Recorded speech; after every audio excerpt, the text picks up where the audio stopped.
ರಾಮನಾಮತ್ರಯರ್ಭೂತ್ವ ತ್ರಯೋರೇಕಂ ಮೂರ್ತಿ ಗುರುಗು ರಾಮಾರೂಢ ಯತೀಶ್ವರಂ ಶಿಷ್ಯ ಪ್ರಶಿಷ್ಯ ರೂಪೇಣ ಬೋಧಕಂ ಗುರುಮಾಶ್ರೇ ಅಹಂ ಗುರುಮಾಶ್ರೇ. ಬಾಗಲಕೋಟೆ ತಾಲೂಕಿನ ಸುಕ್ಷೇತ್ರ ಮೂರ್ನಾಳ ಗ್ರಾಮದ 2026ನೇ ಒಂದು ಜಾತ್ರಾ ಮಹೋತ್ಸವದ ನಿಮಿತ್ತವಾಗಿ ಶ್ರೀ ಜಗದ್ಗುರು ಮಳೆರಾಜೇಂದ್ರ ಮಹಾಸ್ವಾಮಿಗಳ ಈ ಒಂದು ಕಾರ್ಯಕ್ರಮ, ಈ ವರ್ಷದ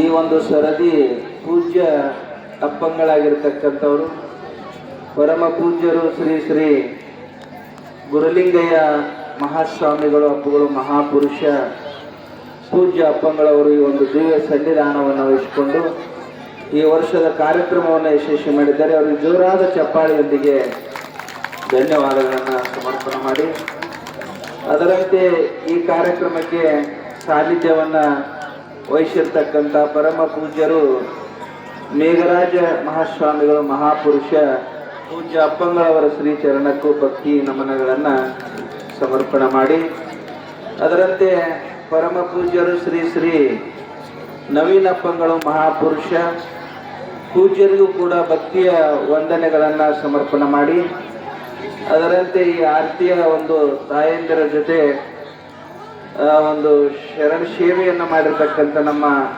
ಆದಿತ್ಯ ಅಪ್ಪ ಅವರಿಗೂ ಭಕ್ತಿ ನಮನಗಳನ್ನು ಸಮರ್ಪಣೆ ಮಾಡಿ, ಈ ಒಂದು ಪುಣ್ಯಮಯ ಕಾರ್ಯಕ್ರಮಕ್ಕೆ ಪ್ರತಿ ವರ್ಷವೂ ಕೂಡ ಸುಕ್ಷೇತ್ರ ಗ್ರಾಮದ ಆಟೋ ಚಾಲಕರು, ಆಟೋ ಮಾಲೀಕರು ಕೂಡ ಈ ಒಂದು ಕಾರ್ಯಕ್ರಮಕ್ಕೆ ಮಹಾಪ್ರಸಾದ ಸೇವೆಯನ್ನು ನೀಡಿ ಪೂಜ್ಯ ಅಪ್ಪಂಗಳವರಿಂದ ಆಶೀರ್ವಾದವನ್ನು ಪಡೆದಿರ್ತಕ್ಕಂಥ ನಮ್ಮ ಆಟೋ ಚಾಲಕರಿಗೂ, ಆಮೇಲೆ ಆಟೋ ಚಾಲಕ ಮಾಲೀಕರಿಗೂ ಕೂಡ ಭಕ್ತಿ ವಂದನೆಗಳನ್ನು ಸಮರ್ಪಣೆ ಮಾಡಿ, ಈ ಒಂದು ಕಾರ್ಯಕ್ರಮದ 2ನೇ ದಿವಸ ಕಾರ್ಯಕ್ರಮದಲ್ಲಿ ತಮ್ಮ ಎಲ್ಲ ಕೆಲಸಗಳನ್ನು ಬದಿಗೊತ್ತಿ ಈ ಆರತಿಯನ್ನು ತೆಗೆದುಕೊಂಡು ಬಂದು ಈ ಕಾರ್ಯಕ್ರಮವನ್ನು ಯಶಸ್ವಿ ಮಾಡಿ ಭಕ್ತಿಯನ್ನು ಮಾಡುತ್ತಿರುವ ಸುಕ್ಷೇತ್ರ ಗ್ರಾಮದ ಆಜುಬಾಜು ಗ್ರಾಮಗಳಿಂದ ಆಗಮಿಸಿರುವ ಶಿವಶರಣ ಶರಣೆಯರೇ, ನಿಮ್ಮೆಲ್ಲರಿಗೂ ಭಕ್ತಿಯ ವಂದನೆಗಳನ್ನು ಸಮರ್ಪಣೆ ಮಾಡಿ ಈ ಒಂದು ಕಾರ್ಯಕ್ರಮದಲ್ಲಿ ಭಾಗಿಗಳಾಗೋಣ. ಬಹಳ ಶ್ರೇಷ್ಠವಾಗಿರುವಂತಹ ವಿಚಾರಗಳನ್ನು ನೀವೆಲ್ಲರೂ ಕೇಳುತ್ತಾ ಬಂದಿದ್ದೀರಿ. ಯಾಕೆ ಅಂತಂದ್ರೆ ಕಲಿಯುಗದಲ್ಲಿ ಏನಾಗ್ಯದ ಅಂತಂದ್ರೆ ಎದಕ್ಕೂ ಕೊರತೆ ಇಲ್ಲ, ಊಟಕ್ಕೆ ಕೊರತೆ ಇಲ್ಲ, ಬಟ್ಟೆಗೆ ಕೊರತೆ ಇಲ್ಲ. ಏನಾದರೂ ಕೊರತೆ ಐತಂದ್ರೆ ಅದು ಆಧ್ಯಾತ್ಮದ ಹಸಿವು, ನೆತ್ತಿಯ ಊಟ ಅಂತಾರ. ಹೊಟ್ಟಿ ತುಂಬಿಸ್ಕೋಬಹುದು, ಆದ್ರೆ ನೆತ್ತಿಯನ್ನ ತುಂಬಿಸ್ಲಿಕ್ಕೆ ಯೋಗ್ಯವಾಗಿರತಕ್ಕಂಥದ್ದು ಯಾವುದು ಅಂತ ಕೇಳಿದ್ರೆ ಇದು ಆಧ್ಯಾತ್ಮ ವಿದ್ಯಾ. ಸಂತರು ಶರಣರ 4 ಮಾತುಗಳನ್ನ ಕೇಳಲಿ ಅಂತೇಳಿ ಅಪ್ಪಂಗಳವರು ಈ ಒಂದು ಕಾರ್ಯಕ್ರಮದಲ್ಲಿ ಇದನ್ನ ಪ್ರತಿ ವರ್ಷ ಮಾಡುತ್ತಾ ಈ ವರ್ಷ ಅಪ್ಪವರು ಕೂಡ ಒಂದಿಷ್ಟು ಸತ್ಸಂಗಿಲ್ರಿ ಅಂತ ಹೇಳಿ ಈ ಕಾರ್ಯಕ್ರಮಕ್ಕೆ ಆಹ್ವಾನ ಮಾಡಿದ್ದಾರೆ. ಪೂಜ್ಯ ಅಪ್ಪಂಗಳಿಗೆ ಇನ್ನೊಮ್ಮೆ ಧನ್ಯವಾದಗಳನ್ನು ಸಮರ್ಪಣೆ ಮಾಡಿ ಈ ಕಾರ್ಯಕ್ರಮದಲ್ಲಿ ಭಾಗಿಗಳಾಗೋಣ. ನಿನ್ನೆಯ ದಿವಸ ನೀವೆಲ್ಲರೂ ಕೇಳುತ್ತಾ ಬಂದಿದ್ದೀರಿ, ಮನುಷ್ಯನಿಗೆ ಗುರು ಅನ್ನತಕ್ಕಂಥದ್ದು ಬಹಳ ಅಮೂಲ್ಯವಾಗಿರುವಂತಹ ವಸ್ತು. ಯಾಕಂದ್ರೆ ನಮ್ಮ ಕತ್ತಲೆಯನ್ನ ಕಳೆಯುವವರು ಗುರುಗಳದಾರ. ಇವತ್ತು ಯಾವ್ದಾರ ಒಂದು ಊರಿಗೆ ಹೋಗ್ಬೇಕಾದ್ರೆ ನಿಮಗೆ ದಾರಿ ಸಿಗಲಿಲ್ಲಪ್ಪ ಅಂದ್ರೆ ಎಲ್ಲಿ ಹೋಗತಿ ಅಂತ ಒಬ್ಬರನ್ನ ಕೇಳಲೇಬೇಕು. ಕೇಳಿದಾಗ ಅವ್ರು ತೋರಿಸ್ತಾರೆ. ದಾರಿ ತೋರಿಸುವವರಿಗೆ ಏನಂತ ಕರೀತಾರಂದ್ರೆ ಗುರುಗಳು ಅಂತ ಹೇಳಿ ಕರ್ಕೊಂಡು ಬರ್ತಾ ಇದ್ದಾರೆ. ಅಂತಹ ಒಂದು ಈ ಕಾರ್ಯಕ್ರಮ ನಡ್ಕೊಂಡು ಬರ್ತದ. ನಿನ್ನೆಯ ದಿವಸ ಯಾವ ಪೂಜ್ಯ ಗಗನಾಪುರದ ಗಂಗಯ್ಯಪ್ಪಗಳವರ ಒಂದು ಚರಿತಾಮೃತವನ್ನು ನೀವು ಕೇಳುತ್ತಾ ಬಂದಿದ್ದೀರಿ. ಮಳೆಯಪ್ಪಗಳ ಗುರುಗಳು. ಹಾಗೆ ಗಂಗಯ್ಯಪ್ಪಗಳನ್ನ ಯಾವ ದಪ್ಪ ಕೊಡ್ಕಮ್ಮ ನೀವು ಕೇಳಿದ್ರಿ. ನೀವು ನೋಡ್ರಿ, ಮಕ್ಕಳ ಆಗಲಾರದ ಸಮಯದಲ್ಲಿ 12 ವರ್ಷ ಕೃಷ್ಣೆಯನ್ನ ನದಿ ಜಲದೇವತೆಯನ್ನ ಪೂಜಾ ಮಾಡಿ, ಇಡೀ ನಮ್ಮ ಈ ಮಳೆಯಪ್ಪಯ್ಯನ ಮಠದ ಸಂಪ್ರದಾಯ ಏನಂದ್ರೆ ಜಲಪೂಜೆ, ಜಲದೇವತೆಯ ಪೂಜಾ. ಯಾಕಂದ್ರ ಪ್ರತಿಯೊಂದು ಜೀವಿಗಳಿಗೆ ಊಟ ಇರಲಿಲ್ಲ ಅಂದ್ರೆ 4 ಜನ ಬದುಕಬಹುದು, ಆದ್ರೆ ಜಲ ಇಲ್ಲದೆ ಬದುಕಲಿಕ್ಕೆ ಸಾಧ್ಯವೇ ಇಲ್ಲ. ರೈತರ ಆರಾಧ್ಯ ದೇವತೆ, ಸಕಲ ಜೀವಿಗಳ ಒಂದು ಹಸಿವು ತೃಷೆಯನ್ನ ತೀರಿಸುವ ದೇವತೆ ಯಾವುದು ಅಂದ್ರೆ ಅದು ಜಲ ದೇವತೆ. ಆ ಜಲದೇವತೆಯ ಉಪಾಸನೆಯನ್ನ ಮಾಡಿರ್ತಕ್ಕಂತಹ ಯಾವ ಶಂಕರಮ್ಮ ತಾಯಿ ನಿನ್ನೆಯ ದಿವಸ 12 ವರ್ಷ ದೇವರ ಮೇಲೆ ಭಾರ ಹಾಕ್ತಾ ಇದ್ರು. 12 ವರ್ಷ ಜಲದೇವತೆಯನ್ನ ಪೂಜಿಸಿ ನನಗೆ ಮಕ್ಕಳನ್ನ ಅನುಗ್ರಹ ಮಾಡು, ನನಗೆ ಮಗು ಕೊಟ್ಟಿ ಅಂದ್ರೆ ಮೊದಲನೇ ಮಗುವನ್ನ ನಿನಗೆ ಬಿಡ್ತೀನಿ ಅಂದ್ರೆ ಇದೇನು ಸಾಮಾನ್ಯವಾಗಿರ್ತಕ್ಕಂಥದ್ರೆ, ಅದಕ್ಕೆ ನಂಬಿ ಕರೆದರೆ ಓ ಎನ್ನನೇ ಶಿವನು. ಆ ತಾಯಿಯ ನಂಬಿಕೆಗೆ ಒಂದು ನನಗೆ ಕೊಡ್ತಾಳ ಅಂದ್ಮೇಲೆ ಇನ್ನೊಂದು ಅವಳಿಗೆ ಕೊಡಬೇಕು ಅಂತೇಳಿ ಅವಳಿ ಜವಳಿ 2 ಮಕ್ಕಳನ್ನ ಕೊಟ್ಟಾಗ ಒಂದು ಮಗುವನ್ನ ನದಿಯೊಳಗೆ ತೆಪ್ಪದಲ್ಲಿ ಬಿಟ್ಟಾಗ ಸಾವಳಿಗೆ ಹತ್ತಿರ ಏನಾಯ್ತು ಅಂದ್ರೆ ಮೋಣಪ್ಪಯ್ಯ ಅಜ್ಜ ಅವರಿಗೆ ಅದು ಶಕ್ತಿ. ಅದುವೇ ಏನಪ್ಪ ಅಂದ್ರೆ ಗಗನಾಪುರದ ಗಂಗಯ್ಯಪ್ಪ ಅಜ್ಜ ಅವರು, ಅವರೇ ಮಳೆಯಪ್ಪಯ್ಯಪ್ಪ ಅವರ ಗುರುಗಳು. ಈಗ ನೋಡ್ರಿ, ನಿಮ್ಮೆಲ್ಲರ ಮಕ್ಕಳದಾವ್. ಮಕ್ಕಳು ಅಂದ ಹುಟ್ಟಿದ್ರೆ ಬಹಳ ಬೆಲೆ ಇರ್ತದ. ಮತ್ತ ಹಂಗ ವರ್ಷಕ್ಕೊಂದ್ರೆ ಅಂದ್ರ ಅದು ಶಕ್ತಿ ಇರೋದಲ್ಲ, ತಪಸ್ಸಿರಂಗಿಲ್ಲ. ಅದಕ್ಕೆ ಸಂಸಾರದೊಳಗೆ ಏನೇ ದುಃಖ ಕಷ್ಟಗಳು ಬರ್ತಾವ. ಒಬ್ರು ಗಂಡ ಹೆಂಡತಿ ಮದುವೆ ಆಗಿತ್ರಿ, ಬಹಳ ಹೆಣ್ಮಗಳು ಸೇವಾ ಮಾಡಾಕಿ, ಪತಿ ಸೇವಾ ಮಾಡಾಕಿ, ಭಕ್ತಿ ಮಾಡಾಕಿ ಅಂತ ಎಲ್ಲ ಕೆಲಸ ಕಾರ್ಯದೊಳಗೆ ಭಾಗಿಯಾಗುವಂತ ಹೆಣ್ಮಗಳು. ಏನಾಯ್ತು ಅಂದ್ರೆ ಒಂದು ಸಮಯದೊಳಗೆ ಗಂಡ ಬರೇ ಜಗಳ ತೆಗೆದು ಬೈಯುದು, ಜಗಳ ತೆಗೆದು ಬೈಯುದು ಇದನ್ನ ಮಾಡವ್ರ ಮನೆಯಾಗ. ಎಲ್ಲ 4 ಗಂಟೆಗೆ ಎದ್ದು ಎಲ್ಲ ಕೆಲಸ ಮಾಡಾಕಿ, ಮನೆ ಮುಂದೆ ಕಸ ಹೊಡೆದು, ನೀರು ಹೊಡೆದು, ಎಲ್ಲ ಬಟ್ಟೆ ತೊಳೆದು, ಅಡಿಗೆ ಎಲ್ಲ ಮಾಡಿದ್ರು ಗಂಡ ಬೇಯಾವ. ಲಾಸ್ಟಿಗೆ ಒಂದು ತೀರ್ಮಾನಕ್ಕೆ ಬಂದ್ಲಂತ, ಏನಿಷ್ಟೆಲ್ಲ ಮಾಡಿದ್ರು ಬೇಯ್ತೈತೆ ಅಂದಾಗ ಇವನ ಜೋಡಿ ಮಾತಾಡೋದು ಬಿಟ್ಟು ಬಿಡಬೇಕು. ಗಂಡ ಹೇಳಿದ್ಲಂತ್ರಿ, ನೀ ನನ್ನ ಜೋಡಿ ಇನ್ನು ಮಾತಾಡಬೇಡ ಅಂದಗಡೆನ. ಆಯ್ತು, ಚಲೋ ಆಯ್ತು, ನಾ ಇನ್ನು ಮಾತಾಡಂಗಿಲ್ಲ. ಒಂದ ಕೋಲ್ರಿ ಅದಾವ. ಈಗ ನಂಗೆ 8 ಕೋಲಿ ಮನೆಗಳಿಲ್ಲ, ಒಂದ ಕೋಲಿ 10 ಬಾಯಿ 10 ಕೋಲಿ ಕೆಳಗೆ ದನ ಕಟ್ಟಾಕೊಂಡಿದ್ದು ಎತ್ತುಗಳು ಕಟ್ಟಾಕ ಜಾಗ. ಆ ಒಂದು ಕೋಲಿ ಏನಿತ್ತಲ್ಲ, ಒಂದು ಕೋಲಿ ಒಳಗ ಒಂದು ಅಡ್ಡ ಪಡದೆ ಕಟ್ಟಿದ್ರಿ. ಅದು ಒಂದು ಅಡ್ಡ ಒಂದು ಪಡದೆ ಕಟ್ಟಿದ್ರು. ಹೇಳಿದ್ಲಾಕಿ, ನಿನ್ನ ಜಗ ಹಚ್ಚಿಕ್ಕ, ನನ್ನ ಜಗ ಇಚ್ಚಿಕ್ಕರಿ. ಹಿಂಗ ಹೋತ್ರಿ ಅದು. ಮತ್ತೆ ಅಡಿಗೆ ಮಾಡಾಕಿ, ಬುತ್ತಿ ಕಟ್ಟಾಕಿ, ಬುತ್ತಿ ಕಟ್ಟಿ ಇಡಾಕಿ. ಹೆಣ್ಮಗ ಬುತ್ತಿ ಕಟ್ಟಿಟ್ಟಳೆ ಹೇಳಾಕಿ, ಏ ಕರಿ ಎತ್ತ ಬುತ್ತಿ ಒಯ್ ಹೊಲಕ್ಕ ಅನ್ನಕ್ಕೆ ಮಾತಾಡ್ಬಿಟ್ಟಾರಲ್ರಿ ಗಂಡನ ಜೋಡಿ. ಕರಿ ಎತ್ತ ಒಯ್ ಹಣ್ಣುಗೊಳದವ ಬಾಳ ಬಿಳಿ ದಳ್ಳನ್ನಕ್ಕೆ, ಬಿಳಿ ಎತ್ತ ಇವತ್ತು ಅಕ್ಲಿ ಹಾಕೋದೈತಿ, ಬುತ್ತಿ ತಗೊಂಡು ಬಾ. ಎತ್ತಿನ ಮೇಲೆ ಹೋತ್ರಿ ಕರಿ ಎತ್ತ ಬಿಳಿ ಎತ್ತ. ಎಷ್ಟು ವರ್ಷ ಹೋಗಿತ್ತು ಅಂದ್ರ 10 ವರ್ಷ ಮಾತಾಡ್ಲಿಲ್ಲ ಅಂತ್ರಿ ಗಂಡ ಹೆಂಡತಿ. 10 ವರ್ಷ ಮಾತಾಡ್ಲಿಲ್ಲ. ಒಂದು ದಿನ ಅಡಿಗೆ ಮಾಡೋದು ತಪ್ಪಿಸ್ಲಿಲ್ಲ. ಗಂಡ ಹೆಂಡತಿ ನಡೀತ್ರಿ, ನಡು ಒಂದು ಪಡದೆ ಕಟ್ಟಿದ್ರು. ಗಂಡ ಅಚ್ಚಿ ಕಡೆ, ಗಂಡ ತಿಚ್ಚಿ ಕಡೆ. 10 ವರ್ಷ ಮಾತು ಬಿಟ್ರಂತ. 10 ವರ್ಷ ಮಾತು ಬಿಟ್ರು 6 ಮಕ್ಕಳಾಗಿತ್ತು. ಯಾವಾಗ ಪಡದೆ ಸರದದ ಗೊತ್ತೇ ಇಲ್ಲ ಅದ್ ನಡುವೆ. ಅದಕ್ಕೆ ಹೆಂಗಿರ್ಬೇಕಂತ ನೋಡ್ರಿ, ಗಂಡನ ಜೋಡಿ ಮಾತು ಬಿಡ್ರಿ, ಏನ ಮಾಡಿದ್ರು ನಮ್ಮ ಸಂಸಾರಕ್ಕೆ ಆತಂಕ ಆಗಲಾರದಂಗ ಜೀವನವನ್ನ ನಡೆಸಿಕೊಂಡು ಹೋಗುವುದು ಏನಂದ್ರೆ ಇದು ಆಧ್ಯಾತ್ಮದ ಒಂದು ಶಕ್ತಿ ಇರ್ತದ. ಇದು ಮಹಾತ್ಮರ ಕೃಪಾ ಆಶೀರ್ವಾದ ಅಂತಕ್ಕಂಥದ್ದು ಇರ್ತದ. ಅದಕ್ಕೆ ಆ ಮೋಣಪ್ಪಯ್ಯನವರು ಕೂಡ ಸಾಮಾನ್ಯವಾಗಿರುವಂತವ್ರಲ್ಲ. ಯಾವ ಗಂಗನಾಪುರ ಗಂಗಯ್ಯಪ್ಪಂಗಳ ಗುರುಗಳ್ರಿ ಅವ್ರು ನೋಡ್ರಿ, ಬಹಳ ತಪಸ್ಸಿನಿಂದ ಹುಟ್ಟಿದವ್ರು. ಅವ್ರಿಗೆ 12 ವರ್ಷ ಮಕ್ಕಳಾಗಿದ್ದಿಲ್ಲ. ಶೇಷಾಚಾರ್ಯ ಮತ್ತು ಶೇಷಮ್ಮರಿ ತಿಂತನಿ ಮೌನೇಶ್ವರರ ತಂದೆ ತಾಯಿಗಳು. ಶೇಷಾಚಾರ್ಯರು ತಾಯಿ ಹೆಸರು ಶೇಷಮ್ಮ. 12 ವರ್ಷ ಮಕ್ಕಳಾಗಿದ್ದಿಲ್ಲಂತ ಅವ್ರು. 12 ವರ್ಷ ಮಕ್ಕಳಾಗಿಲ್ಲ, ಭಕ್ತಿಯನ್ನ ಮಾಡ್ತಾ ಇದ್ರು. ಊರು ಹೊರಗಿರ್ತಕ್ಕಂಥ ಶಿವಲಿಂಗವನ್ನ ಪೂಜಾ ಮಾಡ್ತಾ ಇದ್ರು. ಯಾರೋ ಹೇಳಿದ್ರು ಅವರು, ಬ್ರಾಹ್ಮಿ ಮೂರ್ತಿ ಇರ್ತದ, ಬೆಳಿಗ್ಗೆ 3 ರಿಂದ 6 ಒಳಗೆ ಹೋಗಿ ನೀವು ಹೋಗಿ ಶಿವಲಿಂಗವನ್ನ ಪೂಜಾ ಮಾಡುವ, ನಿನಗೆ ಮಕ್ಕಳಾಗ್ತಾವು ಅಂತ ಹೇಳಿದ್ರು ಗುರುಗಳು. ಅದೇ ಪ್ರಕಾರ 12 ವರ್ಷ ಆಗಿತ್ತು, ಮಕ್ಕಳಾಗಿದ್ದಿಲ್ಲ. ಅದೇ ಪ್ರಕಾರ ಹೋಗಿ ಹೊರಗೆ ಹೋಗಿ 3 ಗಂಟೆಗೆ ಸ್ನಾನ ಮಾಡಿ ಶಿವಲಿಂಗವನ್ನ ಪೂಜಾ ಮಾಡಿ ಬರ್ತಿದ್ಲು ಶೇಷಮ್ಮ ತಾಯಿ.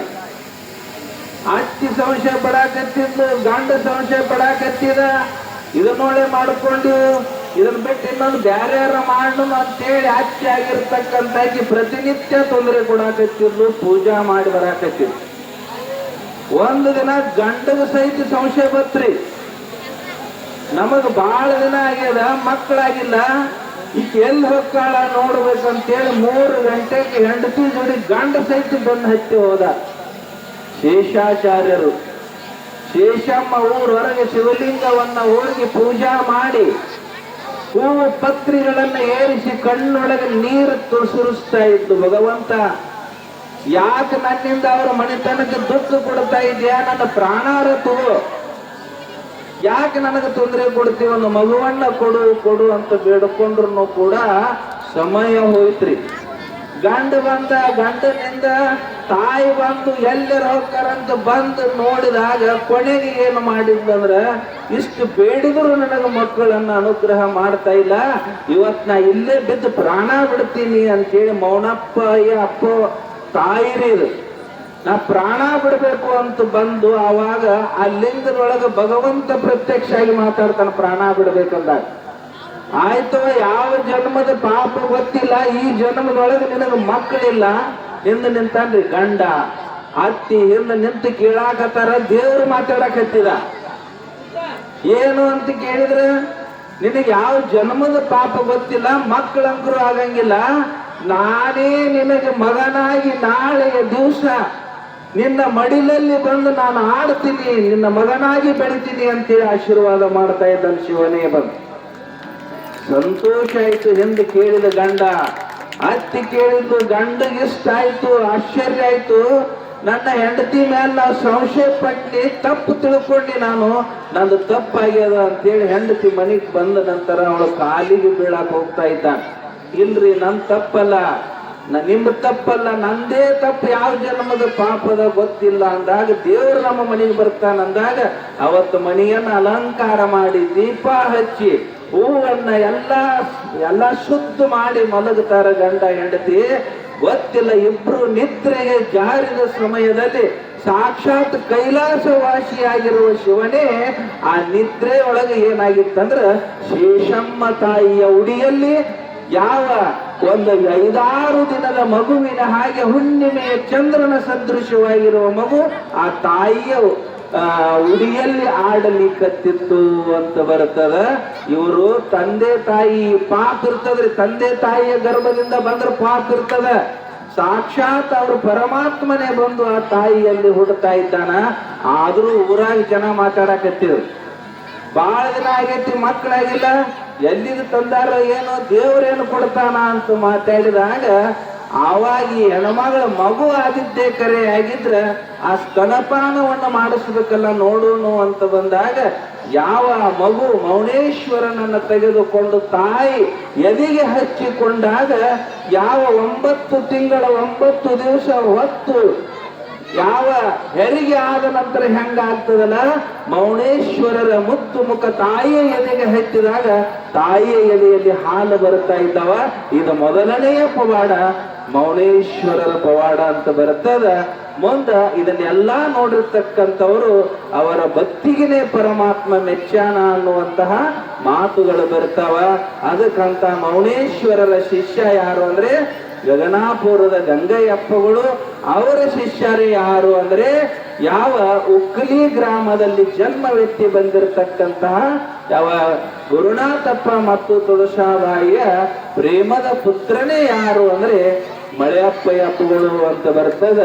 ಆ ಮಳೆಯಪ್ಪಯ್ಯಪ್ಪಗಳು ಕೂಡ ಮಹಾನ್ ತಪಸ್ವಿಗಳು. ಅವರು ನಾಳಿನ ದಿವಸ ಸಂಚಾರ ಮಾಡಕೊಂತ ಮೂರ್ನಾಳ ಗ್ರಾಮಕ್ಕೆ ಬರುವಂತ ಒಂದು ಪ್ರಸಂಗ ಬರ್ತದೆ. ಅದಕ್ಕೆ ನೀವು ಎಲ್ಲರೂ ಆಶ್ಚರ್ಯ ಆಗ್ತದೆ. ನಾವು ಇಂಥ ಕಾಲದೊಳಗ ಈಗ ಎಲ್ಲರಿಗೂ ಒಂದೊಂದು ಮೊಬೈಲ್, ಮನೆಯಾಗ ಎಷ್ಟು ಮಂದಿ ಇರ್ತಾರೆ ಎಲ್ಲರಿಗೂ ಒಂದೊಂದು ಮೊಬೈಲ್ಗಳು ಇರ್ತಾವ. ಅದಕ್ಕೆ ಇವನು ವಿಡಿಯೋಗಳು ಮಾಡೋದು ಎದಕ್ಕಂದ್ರೆ ನೀವು ನೋಡ್ಲಿ, ಖಾಲಿ ಇದ್ದಾಗ ಸುಮ್ಮನೆ ಅನಾಯಾಸವಾಗಿ ಸಮಯ ಹಾಳಾಗಬಾರದು ಅಂತೇಳಿ ಇವನು ಮಾಡಿಸ್ತಾ ಇದ್ದು. ಇವು SJ ಗುರುಕುಲ ಅಂತ ಹೊಡೆದ್ರು ಬರ್ತಾವೆ, ನಿನ್ನಿದ್ ಹಾಕಿವ್ ನಾವು ನಿನ್ನೀರು ಹಾಕಿ ಅದನ್ನ ನೋಡ್ಬೋದು ನೀವು. ಸೊಮ್ಮ ಡಾಟಾ ಉಳಿದಿರ್ತೈತೆ 10 ಗಂಟೆ ಮ್ಯಾಲ ಹಚ್ಚಿ ಮಲ್ಕೊಳ್ಳಾಗ ಅದನ್ನ ರಾತ್ರಿ ಹಚ್ಚಿ ಮಲ್ಕೊಳ್ರಿ. ಅದನ್ನು ಕೇಳ್ಕೊಂತ ನಿದ್ರೆ ಒಳಗೆ ಹೋಗ್ಲಿ. ಮಹಾತ್ಮರು, ಸಂತರು, ಶರಣರು ಮಾತುಗಳನ್ನ ಕೇಳುವುದರಿಂದ ಏನಾಗ್ತದೆ ಅಂದ್ರೆ ಮನಸ್ಸು ಅನ್ನತಕ್ಕಂಥದ್ದು ಶಾಂತಿ ಆಗ್ತದೆ. ಅದಕ್ಕೆ ಏನು ಮಾಡ್ಬೇಕಂದ್ರೆ ಒಬ್ಬಾಕಿ 80 ವರ್ಷದ ಮುದುಕಿರಿ, 80 ವರ್ಷದ ಮುದುಕಿ ಹಿಂಗ ಪುರಾಣ ಕೊಂಡಿದ್ರಿ. ಕೈಯಾಗ ಮೊಬೈಲ್ ಹಿಡ್ಕೊಂಡಿದ್ಲ, ಕೈಯಾಗ ಮೊಬೈಲ್ ಹಿಡ್ಕೊಂಡು ನೋಡಾಕತ್ತಿದ್ಲಿ. 75 ವರ್ಷದ ಆಕಿ, 75 ವರ್ಷದ ಆಕಿ ಮೊಬೈಲ್ ಹಿಡ್ಕೊಂಡು ನೋಡಾಕತ್ತಿದ್ಲಿ. ಸುಮ್ ಕೊಡ್ರು ಎಲ್ಲ ಮಾಡ್ತೀವಿ, ಸುಮ್ ಕೊಡ್ರಿ. ಇನ್ನೊಂದು 5 ಮಿನಿಟ್ ಕಡಿಮೆ ಮಾಡ್ರಪ್ಪ. ಕಾಳಿಗಿಳಿಸ್ರ ಏರೋಪ್ಲೇನ್ ನೀವೆಲ್ಲರೂ ಜೀವಾಗ ಬರ್ತೀರಿ ಮೊಬೈಲ್ನಾಗ ಮಾಡಿ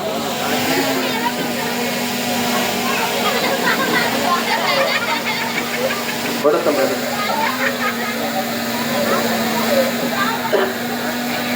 ಸಾಂಬ ಶಿವ ಜೈ ನಮ ಪಾರ್ವತಿ ಪತೈ ಶಿವ ಹರ ಹರ ಮಹಾದೇವ. ಜಗದ್ಗುರು ಮಳೆ ರಾಜೇಂದ್ರ ಸ್ವಾಮಿ ಮಹಾರಾಜ್ ಕಿ, ಜಗಜ್ಜನನಿ ತಿಪ್ಪವಮ್ಮ ತಾಯಿ ಮಾತಾ ಕಿ, ಜಗದ್ಗುರು ಗುರುಲಿಂಗೇಶ್ವರ ಮಹಾರಾಜ್ ಕಿ ಜೈ ಮಂಗಲಂ. ಜೈ ನಮ ಪಾರ್ವತಿ ಪತೈ ಶಿವ ಹರ ಹರ ಮಹಾದೇವ. ಎಲ್ಲಿಗೆ ಬಂದಿತ್ರಿ? ಎಲ್ಲಿಗೆ ಹೇಳಕತ್ತಿದ್ದು? 75 ವರ್ಷದ ಮುದುಕಿರಿ. 75 ವರ್ಷದ ಮುದುಕಿ ನೋಡಾಕತ್ತಿದ್ಲು ಮೊಬೈಲು. ಅಲ್ಲಿ ಹೋಗುವ ಹೊತ್ನ್ಯಾಗ ಭಾಳ ಚಲೋ ಆಯ್ತಪ್ಪ, ಪುರಾಣ ಕೇಳಾಕತ್ಯಾಳ, ಭಾಳ ಸಂತೋಷ ಆಯ್ತು ಅಂತೇಳಿ ಹಿಂಗೆ ಅನಿಕೆ ಹಾಕಿ ನೋಡಿನ್ರಿ. ನಾನು ನೋಡ್ಬಾರ್ದಾಕಿ ಪುರಾಣ ಕೇಳಾಕತ್ತಿದ್ದಿಲ್ರಿ, ಹಾಡ ಕೇಳಾಕತ್ಯಾಳ. ಆ ಹಾಡು ಯಾವ್ದು ಒಳ್ಳೆಯದಾರ ಕೇಳ್ಬೇಕು. ರಗಡ ಮಳೆ ಅಪ್ಪಯ್ಯನ ಹಾಡದಾವ, ಸಿದ್ಧಾರೂಢರದಾವ, ಅವನ್ನರ ಕೇಳ್ಬೇಕಿಲ್ರಿ.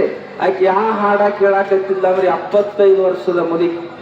ಎಂತ ಹಾಡು ಅಂದ್ರೆ ಹೂವಿನ ಬಾಣದಂತೆ ಯಾರಿಗೂ ಕಾಣದಂತೆ ನೀನು ಸಿಕ್ಕ ಮ್ಯಾಲೆ ಬಾಕಿ ಅಲವು ಕುಣಿಗೊಂಟದ್ರಿ. 75 ವರ್ಷದ ಮುದುಕಿ ಕುಣಿಗೊಂಟದ್ರಿ. ಏನ್ ಅವಶ್ಯದ?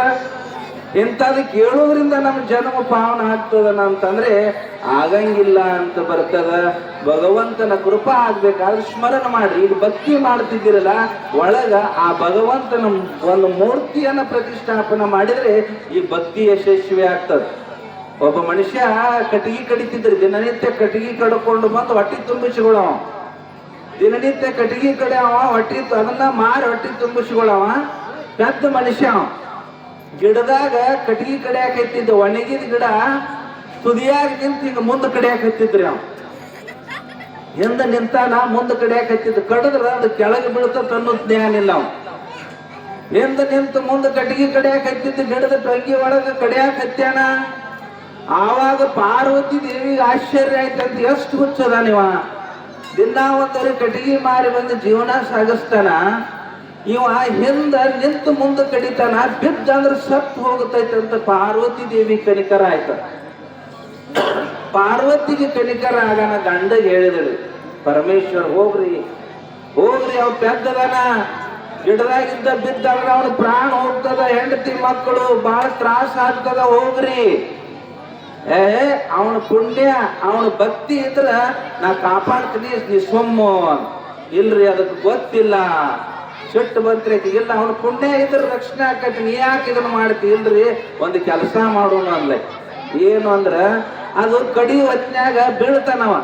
ಕಡದ ತಕ್ಷಣ ಬೀಳ್ತಾನಲ್ಲ, ಬೀಳು ಹೊತ್ನ್ಯಾಗ ಯವ್ವ ಅನ್ನಂದ್ರ ನಾ ರಕ್ಷಣೆ ಮಾಡ್ತಾನ. ಹೋಗಿ ಅವ ಏನೂ ತೊಂದರೆ ಆಗಲಾರ್ದಂಗ ಹೋಗಿ ನಂಗ ಅವನ ಎಬ್ಬಿಸ್ತೀನಿ.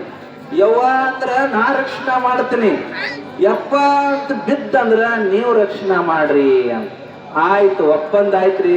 ಕಡ್ಕೋಂತ ಬಂದ ತಕ್ಷಣ ಏನಾಯ್ತು ಅಂದ್ರ ಇನ್ನೊಂದು ಸ್ವಲ್ಪ ಉಳಿದಿತ್ತು. ಹಿಂದೆ ನಿಂತಿದ್ದ ಹಿಂಗ್ ಕಡಿ ಹೊಡೆದ ಲಕ್ಕಂತ ಮುರಿತ್ರಿ. ಆಕಿಗೆ ಕಾಯಕತ್ತಿದ್ಲು ಪಾರ್ವತಿ ದೇವಿ. ಯವ್ವ ಅಂದ್ರ ನಾ ರಕ್ಷಣೆ ಮಾಡ್ಬೇಕು, ಯಪ್ಪ ಅಂದ್ರ ನೀ ರಕ್ಷಣೆ ಮಾಡ್ಬೇಕು ಅಂತ ಒಪ್ಪಂದ ಆಗಿತ್ತಂತ್ರಿ.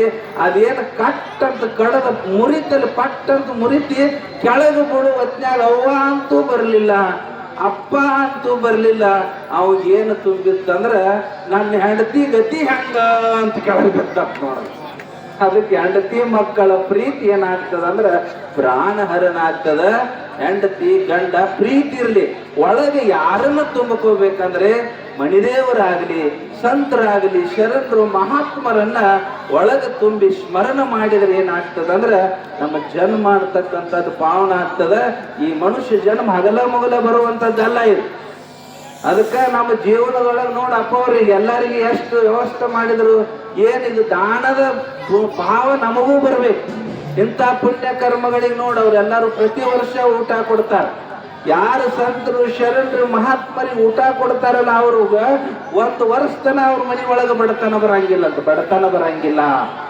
ಅದಕ್ಕೆ ಜಿಪುಣತನ ಮಾಡಬಾರ್ದು. ಏನೇ ಬಂದ್ರು ಇಂಥ ಕಾರ್ಯಗಳು ಬಂದ್ರೆ ನೀಡಬೇಕು ನಾವು. ಮಾಡಿ ಒಂದು ಬಸ್ ಬಿತ್ತು, ಬೆಂಕಿ ಹತ್ತಿ ಬಸ್ ಬಿತ್ತು, ನಿಮ್ಮ ನೋಡಿರಿ ಟಿವಿ ಒಳಗೆ. ಬಸ್ಸಿಗೆ ಬೆಂಕಿ ಹತ್ತಿ ಕೆಳಗೆ ಬಿತ್ತು, ಎಲ್ಲಾರು ಇದ್ರಾಗ ಹಾಲು ಗ್ಲಾಸ್ ಒಡೆದು ಕಡ್ಯಾಕಾಗತ್ತಿದ್ರು. ಅದ್ರಾಗ ಒಬ್ಬ ಮನುಷ್ಯ ಏನು ಮಾಡಿದ ಅಂದ್ರ ಒಳಗೆ ಕಂಡಕ್ಟರ್ ಹುಡುಕಾಡಕತ್ತಿದ್ದಂತ. ಬಸ್ ಬಿದ್ದದ, ಬೆಂಕಿ ಹತ್ತಿದ, ಕಂಡಕ್ಟರ್ ಹುಡುಕಾಡಕತ್ತಿದ್ದಂತ. ಅವ್ರಂದ್ರು ಮಾರ ಪಾಳೆ ಹಚ್ಚಿ ಜಿಗ್ಯಾಕತ್ತಿ, ನೀ ಏನ್ ಹುಡುಕಾಡಕತ್ತಿ? ಕಂಡಕ್ಟರ್ ಹುಡುಕಾಡಕತ್ತೀನ್ರಿ ಅನ್ನ ಅನ್ಕೊಡದ. ಪಾಪ ಕಂಡಕ್ಟರ್ ಸತ್ ಹೋಗ್ಬಾರ್ದು, ಅವನು ಕಡ್ಯಾಕ ತಗೋಬೇಕಂತ ಹೇಳಿ ಅವ್ನು ಹುಡುಕಾಡಕತ್ತಿ ಅನ್ನೋದು. ಅವು ಸಾಯಿಲಿ ಉಳಿಲಿ ಅದ್ರ ಸಂಬಂಧ ಅಲ್ಲ, ಮತ್ತೆ ಅದ್ರ ಸಂಬಂಧ ಅಂದಗಳೇನ ಅವ ಅನ್ನತ್ತ ಮಾರಾಯ 500 ನೋಟ್ ಕೊಟ್ಟಿನಿ, 400 ರೂಪಾಯಿ ಟಿಕೆಟ್, 100 ರೂಪಾಯಿ ಬೆಳ್ಳಾಗ ಬರಲ್ಲ, ನಾ ರೊಕ್ಕ ಸಂಬಂಧ ಹುಡುಕಾಡಕತ್ತೀನಿ. ಸಾಯು ಸಮಯದೊಳಗನು ಒಂದು 100 ರೂಪಾಯಿ ಕಾಗಿ ಬಸ್ಸಿಗೆ ಬೆಂಕಿ ಹತ್ತಿದಾಗ ಅವನು ಹುಡುಕಾಡ್ತೀನಿ ಅಂದ್ರೆ ನಮ್ಮ ಪ್ರಾಣಕ್ಕೆ ಹಾನಿ ಆಗುತ್ತದೆ. ಅದಕ್ಕೆ ಜಗದ್ಗುರು ಬಸವೇಶ್ವರ ಹೇಳ್ಕೊಂಡ್ ಬರ್ತಾರ, ನೆನಪಿನಾಗಿಟ್ಟುವರಿ. ಏನು ಅಂದ್ರೆ ವರ್ಷದೊಳಗೆ 1 ಸಲ 2 ಸಲ ನಮ್ಮ ನಿಮ್ಮೆಲ್ಲರ ಮನೆಗೆ ಸಂತರು, ಶರಣರು, ಮಹಾತ್ಮರು, ಅಪೋಳ ಅಂತವ್ರ ಮನೆಗೆ ಬಂದು ಪಾದ ಹಾಕಬೇಕಂತ. ಈಗ ಮೊಬೈಲ್ ನೋಡ್ರಿ, ನೀವು ಮುಂಜಾನೆ ಚಾರ್ಜ್ 1 ತಾಸು ಮಾಡಿದ್ರಿ ಅಂದ್ರೆ 1 ದಿನ ಬರ್ತದಿಲ್ರಿ. ಹಂಗ ಏನು ಮಾಡಬೇಕು ಅಂದ್ರೆ ಬಸವಣ್ಣನವರು ಹೇಳ್ಯಾರ, ಸಂತ ಕಬೀರನ್ನು ಹೇಳ್ಕೊಂಡು ಬಂದಾರ. ಸಂತರ ಸೇವೆಯು ನಡೆಯದ ಮನೆಯು ಅವಲಕ್ಷಣಗಳ ತಾನ, ಆ ಮನೆ ಮಸನವು ಎಂದು ತಿಳಿದು ಭೂತಗಳಾಡುವವು ಕಬೀರ, ಭೂತಗಳಾಡುವವು. ಯಾರ ಮನೆ ಒಳಗೆ ಸಂತರು, ಶರಣರು, ಮಹಾತ್ಮರು ಬರಂಗಿಲ್ಲಲ್ಲ, ಯಾರ ಮನೆ ಒಳಗೆ ಒಂದು ತುತ್ತು ಊಟ ಮಾಡಂಗಿಲ್ಲಲ್ಲ, ಆ ಮನೆಗೆ ಮನಿ ಅನ್ಬೇಡ್ರಿ.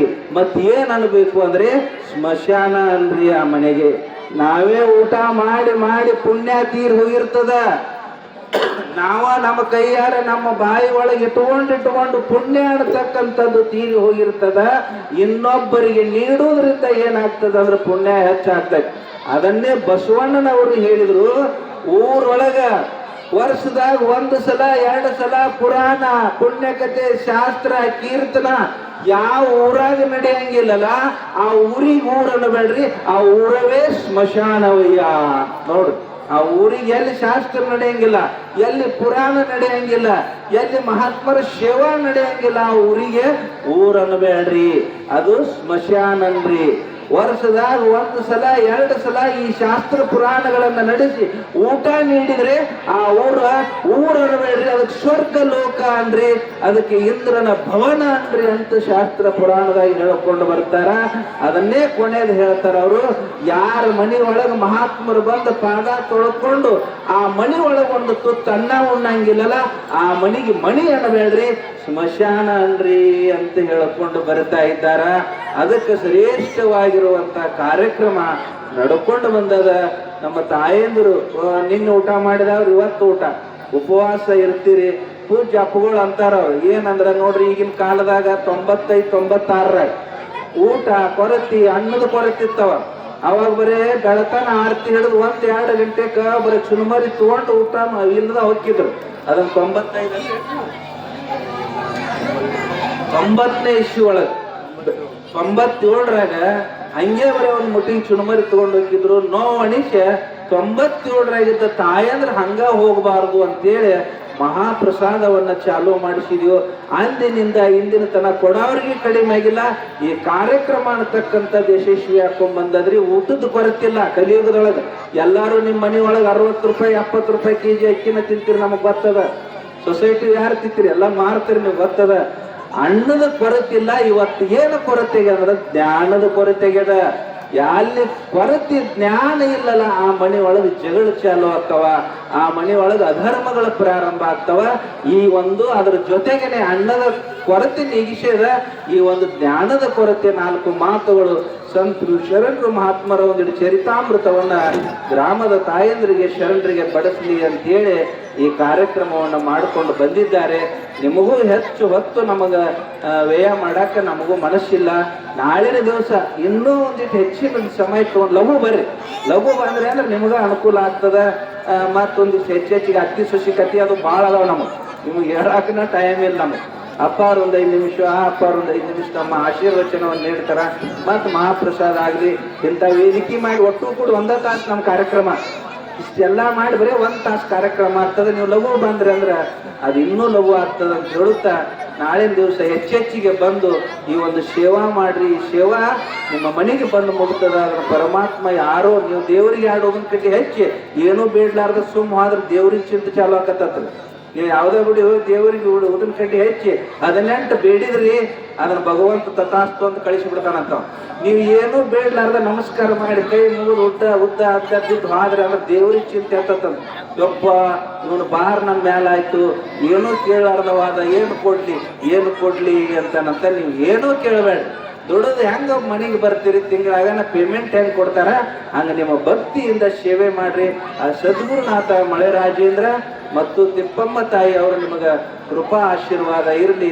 ಮನೆಯೊಳಗೆ ಜ್ಞಾನಿ ಪುತ್ರರು ಹೆಣ್ಣು ಮಕ್ಕಳು ಹುಟ್ಲಿ. ನಿಮ್ಮ ಆಯುಷ್ಯ ಆರೋಗ್ಯ ಭೋಗ ಭಾಗ್ಯಗಳನ್ನ ಪರಮಾತ್ಮ ಕರುಣಾ ಮಾಡಲಿ ಅಂತ ಹೇಳುತ್ತಾ 2 ಮಾತುಗಳನ್ನು ಮುಗಿಸ್ತಾ ಇದ್ದೀನಿ. ಓಂ ತತ್ಸತ್ ಪರಪ್ರಭು.